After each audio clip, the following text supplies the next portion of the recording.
Auzubillahi minash-shaytanir-rajim. Bismillahir-rahmanir-rahim. My dear students, Assalamu alaikum. This is your chemistry teacher, Professor Muhammad Asif Qureshi. Hopefully, you all would be fine and getting yourself prepared for the upcoming entry test, which is probably to be held in the month of October. So, please be ready and be focused on your studies. Beta, we people are trying very hard to get the things simpler towards your mind. तो कोशिश हमारी यही है कि जो भी topic करें, एक करें, दो करें, तीन करें डेली, वो आपके लिए आसान तरीन लफ्ज़ों में करें ताकि आपको चीज़ें बेहतर तरीके से समझ आ सकें। सो आज का हमारा टॉपिक उसी एंटी टेस्ट सिलसिले की कड़ी है। आपका चैप्टर नंबर 3 का लेक्चर नंबर 6 आज मैं आपके साथ डिस्कस करने जा रहा हूं। और इस सिलसिले में आज जो हमारा टॉपिक है बहुत ही ज़्यादा important topic, Bohr's atomic theory. आपको पिछले लेक्चर के अख्ताम पे मैंने कहा था कि भाई नील बोहर लॉर्ड रदरफोर्ड का ही साथी था, उसका जूनियर पार्टनर था, उसके साथ ही उसकी लेबॉरेटरी में काम किया करता था। और जब रदरफोर्ड ने अपना एटॉमिक मॉडल दिया तो ये वो शख्स था नील बोहर जिसने उसी के एटॉमिक मॉडल में से, रदरफोर्ड के एटॉमिक मॉडल में से कुछ डिफेक्ट्स, कुछ वीकनेसेस पॉइंट आउट किए थे। असल में इसने 2-4 बातें उससे पूछी थी जिनके तसल्ली बख्श जवाबात लॉर्ड रदरफोर्ड के पास नहीं थे। तो केमिस्ट्री की तारीख में आज तक वो बातें रदरफोर्ड्स मॉडल के वीकनेसेस के तौर पे जानी पहचानी जाती हैं, डिफेक्ट्स के तौर पे जानी पहचानी जाती हैं। मैं रिपीट करता चलूँ, दोहराता चलूँ। पहली बात जो रदरफोर्ड से नील बोहर ने पूछी वो ये थी कि भाई अगर आप कहते हैं कि भाई एटम में इलेक्ट्रॉन न्यूक्लियस के गिर्द कंटिन्यूसली नॉन स्टॉप मूव कर रहा होता है, तो नॉन स्टॉप घूमने की वजह से इलेक्ट्रॉन रफ्ता रफ्ता अपनी एनर्जी लूज करेगा तो रफ्ता रफ्ता उसका मास लूज होगा। मास लूज होने से इलेक्ट्रॉन आहिस्ता आहिस्ता खिंचता चला जाएगा न्यूक्लियस की तरफ, और अगर इलेक्ट्रॉन न्यूक्लियस की तरफ खिंचता चला गया तो बिलाखिर न्यूक्लियस के अंदर इलेक्ट्रॉन को गिरना है। और अगर इलेक्ट्रॉन न्यूक्लियस के अंदर गिरता है तो न्यूक्लियस के अंदर प्रोटॉन जो कि पॉजिटिव चार्ज वाले ज़रात हैं वो रखे हुए, वो बैठे हुए, इलेक्ट्रॉन और प्रोटॉन ऑपोजिट चार्जेस वाले पार्टिकल्स मिलेंगे तो एटम को फट जाना चाहिए, एटम तबाह हो जाना चाहिए, मगर ऐसा नहीं हो रहा। इसकी क्या वजह है? पहला डिफेक्ट, पहला वीकनेस, पहला क्वेश्चन ये था लॉर्ड रदरफोर्ड के साथ। दूसरी बात जो लॉर्ड रदरफोर्ड के साथ इसने की वो ये की कि भाई अगर इलेक्ट्रॉन एटम में नॉन स्टॉप कंटिन्यूसली मूव कर रहा है around the nucleus, it should radiate energy in a continuous manner. Electron को मुस्तकिल बुनियादों पे नॉन स्टॉप एनर्जी इमिट करनी चाहिए, और अगर इलेक्ट्रॉन एनर्जी कंटिन्यूसली इमिट करता रहेगा तो एटम में जो स्पेक्ट्रम बनना चाहिए वो भी कंटिन्यूस बनना चाहिए। हालांकि एटम जो स्पेक्ट्रम प्रोड्यूस करता है वो होता है लाइन या डिसकंटिन्यूस स्पेक्ट्रम। इसकी क्या वजह है? अब ये 2 बातें ऐसी थी जिनके जवाबात उस वक्त लॉर्ड रदरफोर्ड के पास नहीं थे, नहीं दे पाया, लिहाजा ये दोनों बातें रदरफोर्ड्स मॉडल के डिफेक्ट्स या वीकनेसेस के तौर पे सामने आई। अब ये बात थी 1912 की। रदरफोर्ड का मॉडल आया 1911 में, डिफेक्ट पॉइंट आउट हुए 1912 में। 1913 में नील बोहर ने अपनी थ्योरी दी जिसको अपने नाम से मंसूब करके इसने बोहर्स एटॉमिक थ्योरी कहा। और इस थ्योरी को लाने का मकसद ही ये था कि जो डिफेक्ट्स इसने खुद रदरफोर्ड्स मॉडल में पॉइंट आउट किए थे उन डिफेक्ट्स को दूर किया जा सके और एटम से हासिल करदा लाइन स्पेक्ट्रम के बारे में, डिसकंटिन्यूस स्पेक्ट्रम के बारे में एक क्लियर आइडिया, एक क्लियर विजन लोगों के जहनों में डालना चाहिए, लोगों को देना चाहिए। सो बेटा, Niels Bohr gave this theory in the year 1913 में। Purpose of giving this theory was to remove the objections raised against Rutherford's model and to give a clear idea about the line spectrum of the atom.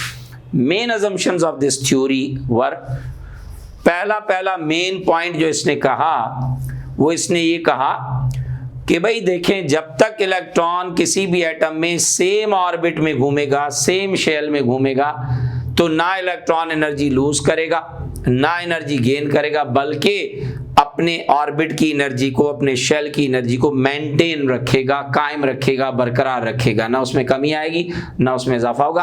अब ऐसे orbits, ऐसे shells जिनमें घूमने वाले electron ना energy lose करें ना gain करें बल्कि अपनी और अपने ऑर्बिट की एनर्जी को मेंटेन रखें, इन ऑर्बिट्स को इसने नाम दिया स्टेशनरी स्टेट्स का। तो अगर आपसे कोई पूछे कि भाई what do you mean by stationary states, तो stationary states are those orbits और those shells in which the electrons are revolving and maintaining their energy. Electron जिन ऑर्बिट्स की एनर्जी को मेंटेन किए हुए हैं, ना एनर्जी लूज करें ना गेन करें, उन ऑर्बिट्स को इसने नाम दिया स्टेशनरी स्टेट्स का।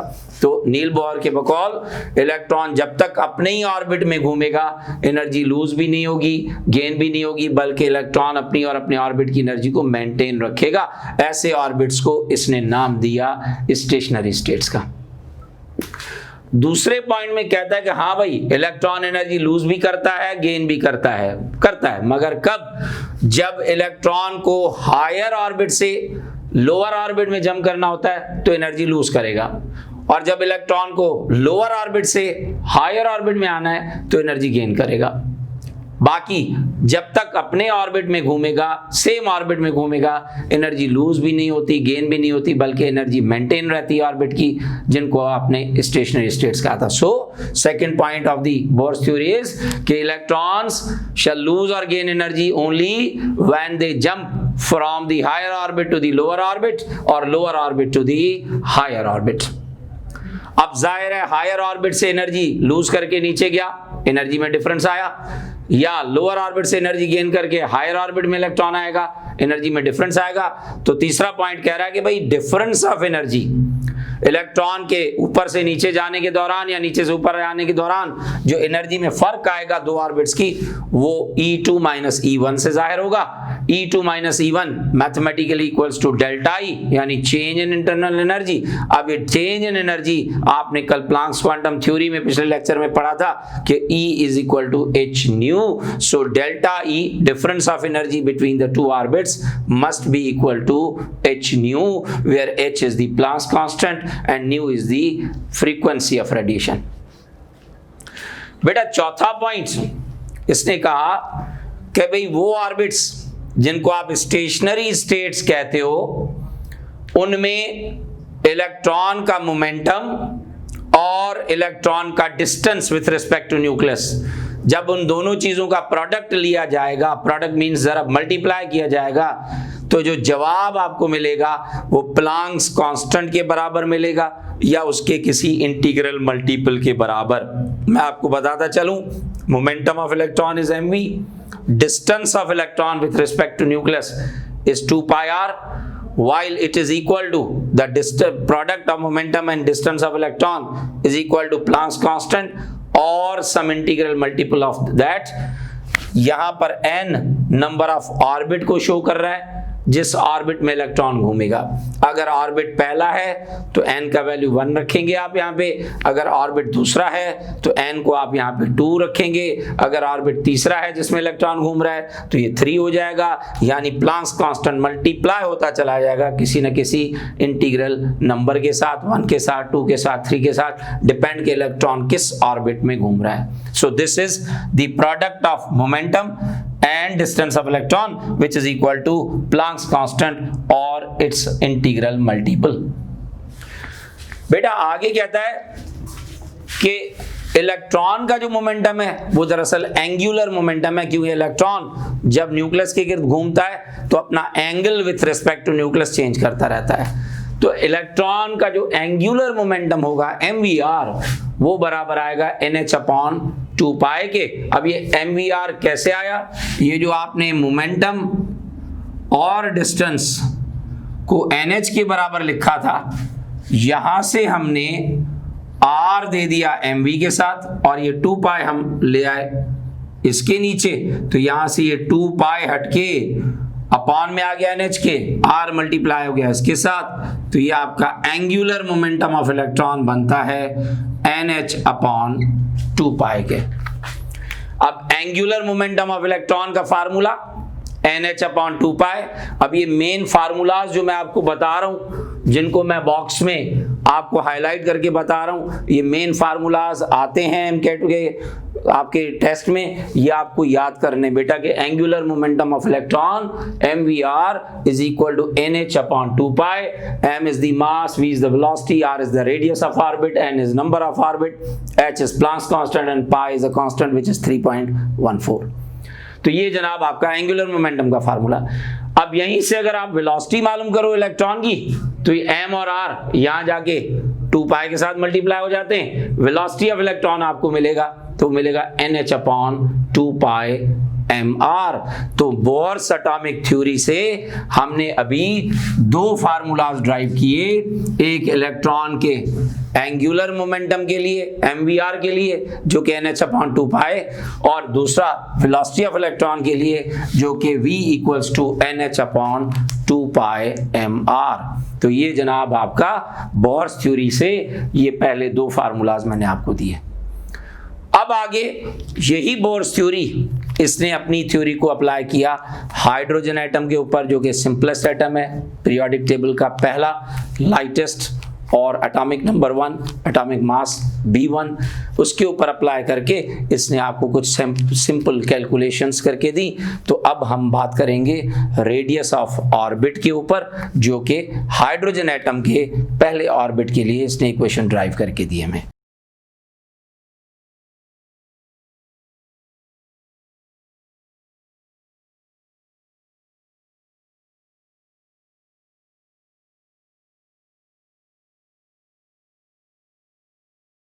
Dear students, as I told you all, Neil Bohr applied his atomic theory on the simplest and lightest atom of hydrogen and made some necessary calculations. So out of those, the first we are discussing right now is the expression for the determination of radius of orbit.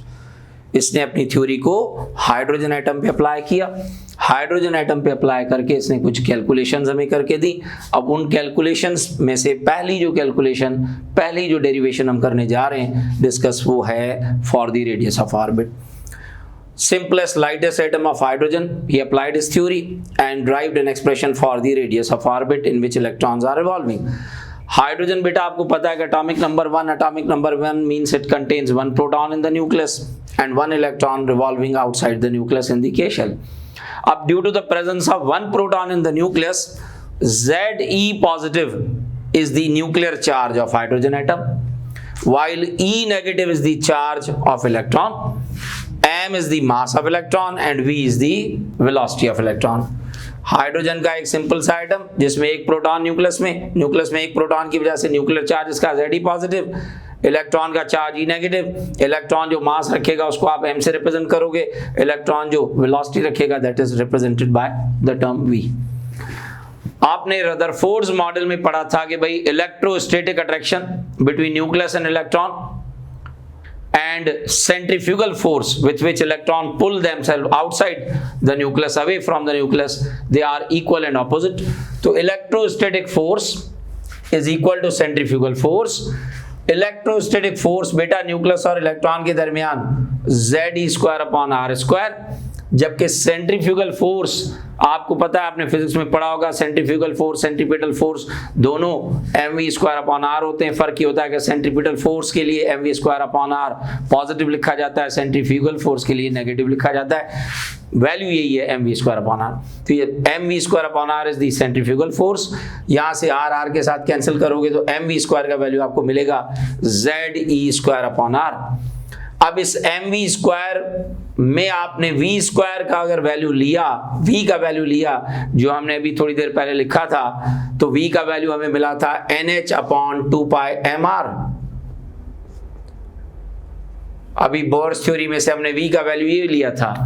अब ये v का value अगर आप v² की जगह पे लाके रखो तो v की जगह पे NH अपॉन 2 पाई mr आ गया, ये होल स्क्वायर आ गया। इसका होल स्क्वायर आपने सॉल्व किया तो m अपनी जगह पे, n² h², 2 का स्क्वायर 4 आ गया, π² m² r² आ गया, upon z is equal to Z² upon r। Same ये r इस स्क्वायर को कैंसिल करेगा, इस m के साथ इसका स्क्वायर कैंसिल होगा, क्रॉस मल्टीप्लिकेशन करके इस r को आप यहाँ ले आओ, Z² को इसकी जगह पे ले आओ, तो आपको r का वैल्यू फाइनली मिलेगा n² h² अपॉन 4π² mZ²। बेटा यहाँ पे n number of orbit, h Planck's constant, pi is again constant 3.14, m is the mass of electron which is again a constant, z is the atomic number of the element. For hydrogen it is kept 1, helium के लिए यही Z2 हो जाता है, lithium के लिए यही atomic number का वैल्यू 3 हो जाएगा, बेरिलियम के लिए 4 हो जाएगा। तो by the change of atom ये एटॉमिक नंबर चेंज होगा, और by the change of orbit first orbit के लिए 1 स्क्वायर लिखोगे, सेकंड ऑर्बिट के लिए 2 स्क्वायर लिखोगे, थर्ड ऑर्बिट के लिए 3 स्क्वायर। तो ये दो चीजें हैं n स्क्वायर और z, ये atom to atom orbit to orbit change होगी। बाकी आप देख लो H Planck's constant, pi constant, m electron का mass constant, charge of electron constant, बाकी सारी चीजें कांस्टेंट है। अब ये जो आपको इक्वेशन मिली r equals to n square h square upon 4 pi square mz square, ये आपकी रेडियस ऑफ ऑर्बिट के लिए इक्वेशन मिली। अब इस इक्वेशन में हाइड्रोजन एटम के लिए आप कीमतें रखोगे, वैल्यूज रखोगे, तो आप इस तरह से रखोगे। हाइड्रोजन एटम का इलेक्ट्रॉन एक ही है जो कि फर्स्ट ऑर्बिट में घूमता है, तो आपने n रखा 1, number of orbit is 1। Planck's constant h का वैल्यू आप रखोगे CGS सिस्टम में, तो 6.625 into 10 power minus 27 ergs into second, ये प्लांक्स कांस्टेंट का value. Pi is again constant 3.14। mass of electron in the CGS system is 9.11 into 10 power minus 28 grams। Z for hydrogen atom it is 1, और इसी तरीके से charge of electron E is 4.803 into 10 power minus 10 ESU, this is again CGS unit of charge। अब ये तमाम कीमतें इस formula में लाके रखो, तो बेटा आपको radius of first orbit hydrogen atom में मिलेगा 0.529 into 10 power minus 8 सेंटीमीटर्स, क्योंकि आपने सारे के सारे यूनिट CGS में लिए थे, तो ये डिस्टेंस जो रेडियस आया आपका वो भी सेंटीमीटर में आया। मैं आपसे जिक्र करता चला हूं, बता दिया मैंने आपको कि भाई 1 एंगस्ट्रॉम बराबर होता है 10 पावर माइनस 8 सेंटीमीटर के, तो यहां से आपने 10 पावर माइनस 8 सेंटीमीटर हटा के 1 एंगस्ट्रॉम लिखा, तो यही radius for the first orbit of hydrogen atom आपको मिला, वो मिला 0.529 एंगस्ट्रॉम यूनिट। ये आपका फर्स्ट ऑर्बिट का रेडियस आ गया हाइड्रोजन एटम में। अब यहां पे ज़हन में रखना आपने कि भाई ये तमाम चीजें इस फार्मूला में, ये तमाम चीजें सिवाय n स्क्वायर और z के वेरी कर सकती हैं, चेंज हो सकती हैं। चेंज ऑफ ऑर्बिट तो ये n चेंज होगा, चेंज ऑफ एलिमेंट तो एटॉमिक नंबर चेंज होगा, बाकी h square constant, 4 pi square constant, m constant, e square constant, ये सारी चीजें कांस्टेंट। नील बोहर ने इन तमाम कांस्टेंट वेरिएबल्स को, इन तमाम कांस्टेंट्स को, वेरिएबल यहां पर दो हैं, n स्क्वायर है और z है, नंबर ऑफ ऑर्बिट का वैल्यू चेंज हो सकता है और एटॉमिक नंबर चेंज हो सकता है from one element to other element. तो ये तमाम constant values h square upon 4 pi square m e square, इन तमाम कांस्टेंट वैल्यूज को इसने एक सिंबल से डिनोट किया और वो सिंबल था A0। ये जो सिंबल इसने दिया h square upon 4 pi square m e square के लिए A0, इसको इसने अपने नाम से मंसूब करके बोहर्स रेडियस कहा। बोहर्स रेडियस, इसका मतलब ये हुआ बेटा कि यही इक्वेशन आपकी, अगर इन तमाम कांस्टेंट्स को एक कांस्टेंट वैल्यू से A0 से डिनोट किया जाए, तो यही इक्वेशन आपकी रेडियस ऑफ ऑर्बिट के लिए इस तरह से लिखी जा सकती है, R is equal to n square. अब चूंकि हाइड्रोजन एटम में ये Z भी आपका 1 है, तो ये भी कांस्टेंट है, तो अब आपका ये हाइड्रोजन एटम के लिए फार्मूला जो बना वो ये बना, R is equal to n square into A0। अब यहां पे फिर आप नोट करते चलें कि हाइड्रोजन में नंबर ऑफ ऑर्बिट 1 था, तो ये 1 इंटू 1 ही रहेगा इंटू A0। लिहाजा ये समझने वाली बात है कि जो फर्स्ट ऑर्बिट का रेडियस आपको हाइड्रोजन एटम में मिला था R equals to 0.529 angstrom unit, ये दरअसल A0 का ही वैल्यू था, क्योंकि 1 स्क्वायर 1 ही होगा। A0 यहाँ पर 0.529 है एंगस्ट्रॉम, लिहाजा तभी आपका ये R 0.529 एंगस्ट्रॉम यूनिट आ रहा है। अब थोड़ा सा ध्यान में रखने वाली बात यह है बेटा कि अगर आपको कल को एमकेट के टेस्ट में आ जाता है कि भाई radius of second orbit of hydrogen atom क्या होगा, आपने और कुछ नहीं करना, आपने यही formula R is equal to n square into a naught लेना है। इसमें सेकंड ऑर्बिट की जगह आपने 2 स्क्वायर ले लेना है। ए नॉट का वैल्यू आपको याद होना चाहिए 0.529। ये बताता चलूं कि 0.529 ए नॉट का वैल्यू हाइड्रोजन एटम के लिए है। अब आपने R बराबर ये 2 स्क्वायर 4 होगा 0.529 एंगस्ट्रॉम। अगर थोड़ा सा भी आपका मैथमेटिकल माइंड काम करता है तो 4 into 0.5 it should be 2 point something.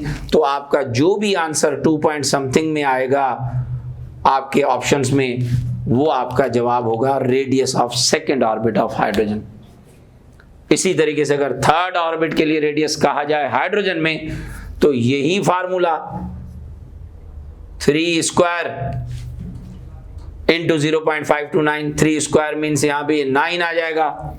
9 into 0.529 तकरीबन आप देखोगे ऑप्शंस में कि 4.6 या 4.7 में जो भी जवाब होगा वो आपका थर्ड ऑर्बिट का रेडियस आएगा हाइड्रोजन एटम में।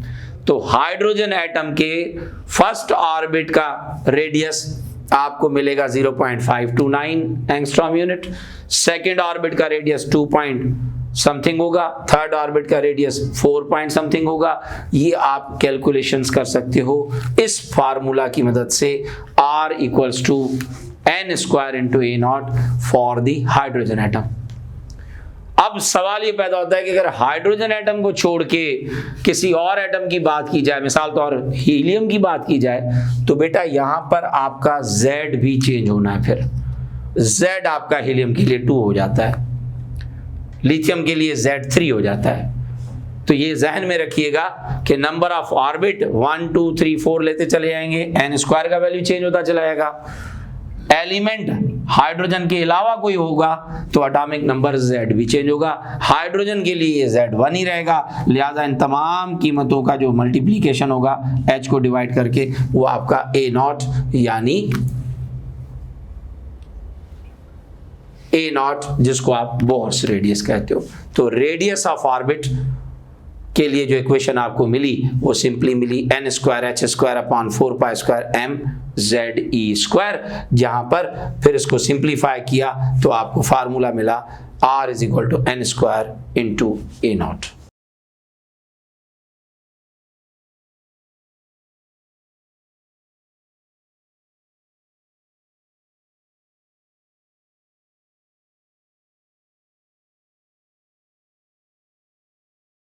बेटा अगला जो डेरिवेशन है वो है for the energy of electron. अब तक हम लोगों ने इलेक्ट्रॉन का एंगुलर मोमेंटम लिखा, मालूम किया mvr is equal to n h upon 2 pi.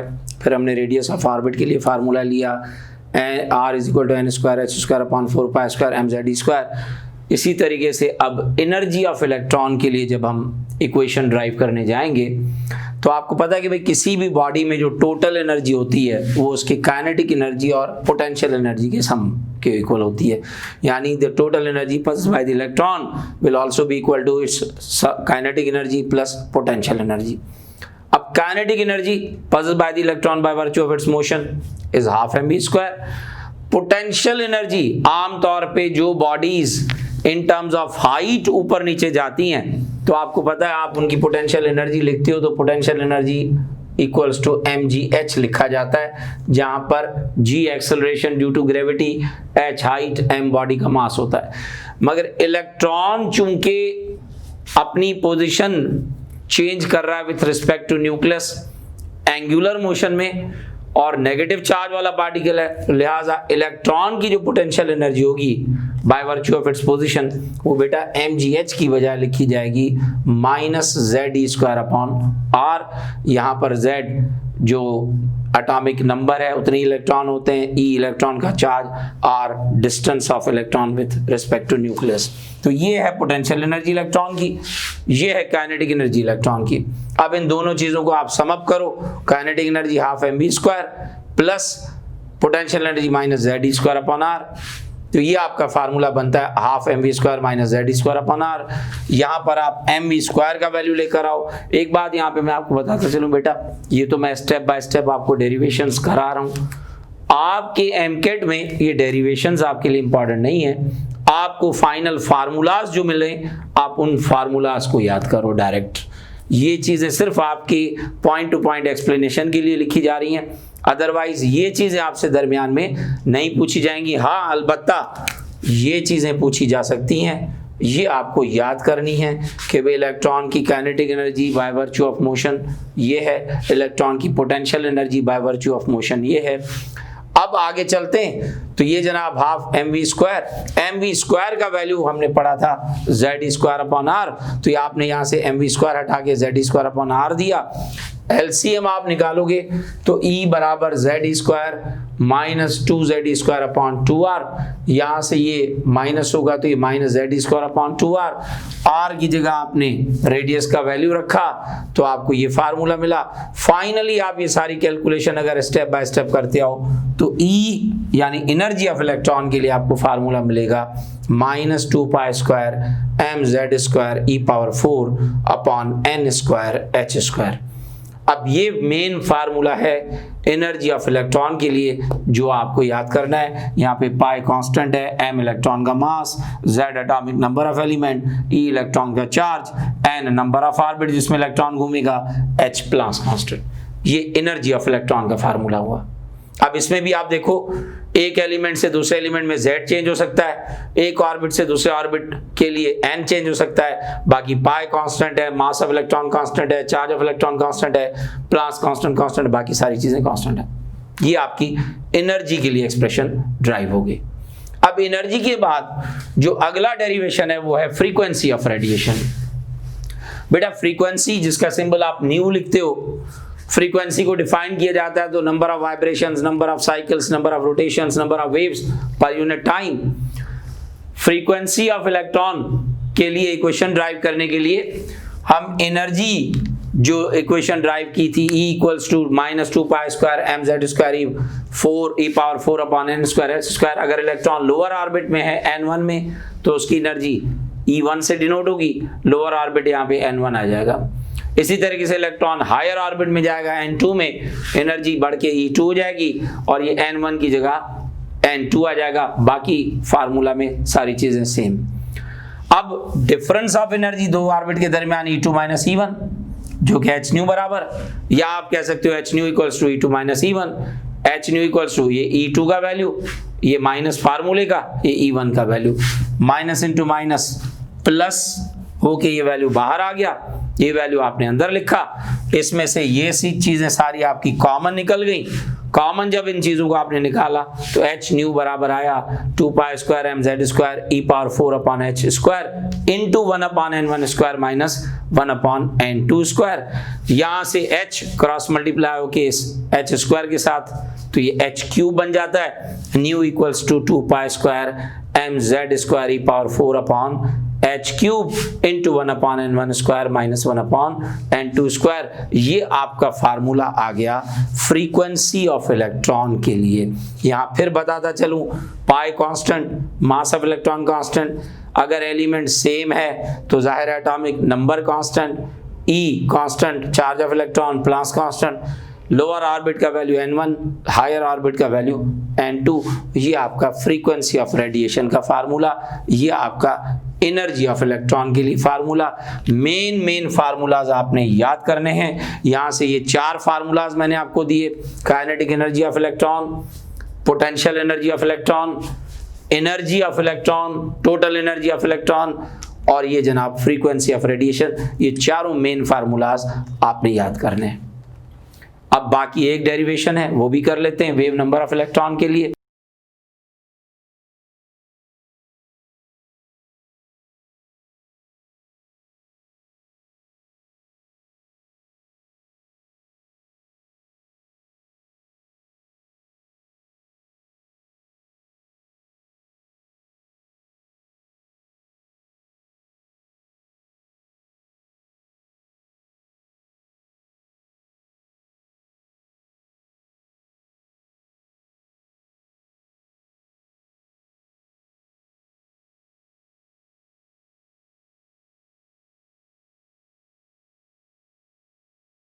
Dear students, the last derivation regarding Bohr's atomic theory is the expression for the wave number of electrons. बेटा वेव नंबर का symbol new बार लिखा जाता है और wave number को अगर आप define करोगे तो फ्रीक्वेंसी और वेव नंबर तकरीबन एक बात, सिवाय इसके कि आपने नंबर ऑफ वेव्स को वहां पे टाइम से डिवाइड किया था तो फ्रीक्वेंसी बनी थी, या नंबर ऑफ वेव्स को आप डिस्टेंस से डिवाइड करोगे तो वेव नंबर कहलाएगा. So number of waves per unit time is called frequency of radiation, number of waves per unit distance is called wave number of radiation. Wave number और frequency आपस में correlate हैं इस formula से. Frequency nu equals to c nu bar, c is the velocity of light, या आप इसको सी nu बार बराबर न्यू लिखो. अब न्यू का वैल्यू आपने अभी थोड़ी देर पहले लिखा था, आपको मालूम हुआ था 2 pi square M Z square E power 4 upon h cube into 1 upon N 1 square and अब माइनस 1 अपॉन एन 2 स्क्वायर.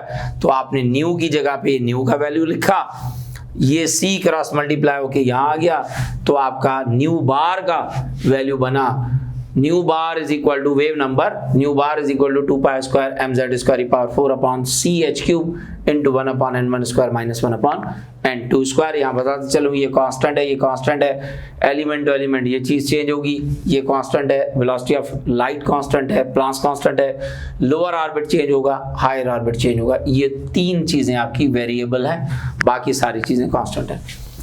अब जनाब एक साइंटिस्ट था जिसका नाम था रायबर्ग, और रायबर्ग ने अपने नाम से मंसूब करके एक कांस्टेंट दिया, रायबर्ग कांस्टेंट, जिसको सिंबलाइज किया RH से. उसने कहा कि इस फार्मूला में जितनी भी कांस्टेंट वैल्यूज हैं सिवाय z स्क्वायर के, बाकी 2 pi square M E power 4 upon C H cube, इन तमाम वैल्यूज को इसने एक सिंबल से डिनोट किया RH, और इनकी बाकायदा वैल्यूज रख के प्लस मल्टीप्लाई डिवाइड करके इसने ये वैल्यू कैलकुलेट करके दी RH यानी रायबर्ग कांस्टेंट के लिए. अब ये कांस्टेंट वैल्यू RH की जो कि इन तमाम चीजों की जगह इसने लिखी, तो अब ये सारा फार्मूला आपका ऊपर से मॉडिफाई होके नीचे लिखा जाएगा, तो इन तमाम चीजों की जगह RH आ गया जिसका वैल्यू ये कांस्टेंट है, इनटू Z स्क्वायर जो कि एलिमेंट टू एलिमेंट चेंज होगा, लोअर ऑर्बिट हायर ऑर्बिट. तो ये तमाम चीजें आपकी इस फार्मूला में आ गई. ये मेन फार्मूला हो गया for the determination of wave number of electron. अब बेटा वेव नंबर पे कभी कभार प्रॉब्लम आता है, अगर प्रॉब्लम आता है तो किस तरह से होगा. एक प्रॉब्लम मैंने बतौर एग्जांपल आपके सामने लिखा हुआ है. मैंने सवाल में लिखा है भाई अगर इलेक्ट्रॉन का वेव नंबर कैलकुलेट किया जाए हाइड्रोजन एटम में जो कि सेकेंड ऑर्बिट से जंप कर रहा हो थर्ड ऑर्बिट में, तो किस तरह से होगा. हाइड्रोजन एटम की बात आ गई तो एटॉमिक नंबर हो गया 1, लोअर ऑर्बिट सेकंड हो गया, हायर ऑर्बिट थर्ड हो गया. रायबर्ग कांस्टेंट की वैल्यू फिक्स है, सेंटीमीटर इनवर्स में 109678 सेंटीमीटर इनवर्स. फार्मूला आपका वेव नंबर का RH into Z square into 1 upon N 1 square minus 1 upon N 2 square. RH का वैल्यू ये आ गया Z स्क्वायर यानी 1 का होल स्क्वायर, 1 अपॉन 2 आपका लोअर ऑर्बिट है 2 स्क्वायर, 3 आपका हायर ऑर्बिट है 3 स्क्वायर. आपने इसको सॉल्व किया तो 2 का स्क्वायर 4, 3 का स्क्वायर 9, 4 और 9 का एलसीएम 36 होगा. 36 पे 4 का टेबल 9 टाइम, 9 का टेबल 4 टाइम. ये सिंप्लीफाई करते आपने आंसर लिया तो वेव नंबर उस इलेक्ट्रॉन का आपका मिला, वो मिला 15,233.05 सेंटीमीटर इनवर्स. याद रखिएगा कि वेव नंबर का फार्मूला जब यूनिट बनता है वो डिस्टेंस का रेसिप्रोकल में बनता है, क्योंकि आपने वेव नंबर मालूम किया तो नंबर ऑफ वेव्स को आपने डिवाइड किया था डिस्टेंस के साथ. डिवीजन में जो चीज़ है डिस्टेंस ऊपर जाके इनवर्स में आ जाती है. तो ये भी MCQ बन सकता है कि भाई रायबर्ग कांस्टेंट का जो यूनिट है वो लेंथ या डिस्टेंस में है या रेसिप्रोकल ऑफ लेंथ या डिस्टेंस में, तो that is reciprocal of length and distance. बेटा बोर्स थ्योरी आज हमने मुकम्मल की. बोर्स थ्योरी की मदद से हमने सबसे पहले हमने सबसे पहले एंगुलर मोमेंटम ऑफ इलेक्ट्रॉन मालूम किया, हमने वेलोसिटी ऑफ इलेक्ट्रॉन मालूम किया, हमने रेडियस ऑफ ऑर्बिट मालूम किया, हमने एनर्जी ऑफ इलेक्ट्रॉन मालूम किया, हमने फ्रीक्वेंसी ऑफ रेडिएशन मालूम किया, और हमने आखिर में वेव नंबर ऑफ इलेक्ट्रॉन मालूम किया. अब दरमियान में क्या होता रहा उससे आपकी गर्ज नहीं होनी चाहिए. आपने मेन फार्मूलाज दिमाग में रखने हैं और इनको याद करना है। इंशाल्लाह अगला लेक्चर जब हमारा होगा तो उसमें यही सारे फार्मूलाज एक दफ़ा फिर आपकी रिमेम्बरेंस के लिए, आपकी मेमोरी रिकॉल करने के लिए मैं बोर्ड पे आपको लिख के बता दूंगा ताकि आप उनको डायरेक्ट भी याद कर लो। अब अगले लेक्चर तक इंशाल्लाह खुदा हाफिज़। अब आगे मुलाकात होगी। अल्लाह निगहबान।